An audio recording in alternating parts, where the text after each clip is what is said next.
Hi అండి. Hot water అండి ఇది. నేను ఈరోజు సగ్గుబియ్యం జావ కాస్తున్నాను.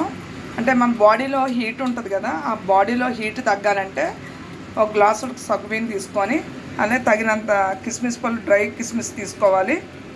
ఇది ఎలాగో నేను చెప్తాను ఇప్పుడు. చూడండి, హాట్ వాటర్ బాగా ఇలాగ వేడి నీళ్ళు బాగా మరగబెట్టుకొని ఈ మరిగిన తర్వాత మనం ఒక గంట సేపు ముందు ఇవి సగ్గుబియ్యం మనం నానబెట్టుకుంటే ఒక గంట ముందు నానిపోతాయండి.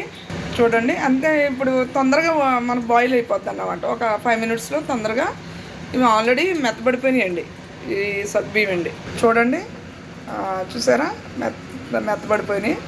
సో ఏంటంటే ఇది తొందరగా ఇప్పుడు ఉడికిపోతుంది అన్నమాట. ఉడికిపోయిన బాగా చక్కగా ఎత్తున్నప్పుడు మనం ఈ కిస్మిస్ వేసుకోవాలండి. సగ్గుబియ్యంలోని పటికి వేసుకోవాలండి. ఎందుకంటే మన బాడీ హీట్ పంచదార వేసుకోకూడదు. పటికి వేసుకోవడం వల్ల చాలా బాగుంటుంది. సగ్గుబియ్యం హాట్ వాటర్లో వేసాను కదా, ఆల్రెడీ అవి పైకి తేలిపోయినాయి, ఉడికిపోతున్నాయి అన్నమాట. ఒక 10 నిమిషాలు అండి అలాగా. చూడండి, చక్కగా ఉడుకుతున్నాయి. మనకి ఎంత స్వీట్ కావాలో అంత పటికి వేసుకోవాలి. చూడండి, పటికి వేస్తున్నాను. మన ఇష్టం అండి, మనకి ఎంత కావాలంటే అంత వేసుకోవచ్చు. నేను కొంచెం స్వీట్ ఎక్కువ తీసుకుంటాను కాబట్టి 2 వేసానండి. ఇంకా నేను చదువుకోవట్లేదు, ఇంకా అలా కరిగిపోద్దులండి. ఇంకా చక్కగా ఇది ఉడికిపోయిన తర్వాత మనం కిస్మిస్ వేసేసుకోవాలి.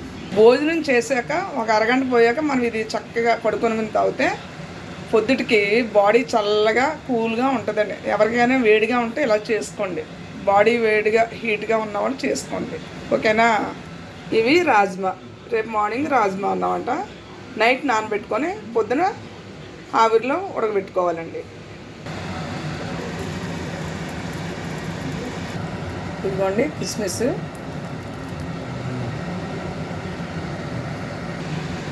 ఇదిగోండి, ఇందులో కిస్మిస్ కూడా వేస్తానండి. మనం ఇలా చక్కగా దగ్గర పడిపోయాక దింపేసుకోవటమే. కొంతమంది వేడివేడిగా తాగుతారు, మన ఇష్టం అండి, ఎలాగైనా తాగొచ్చు.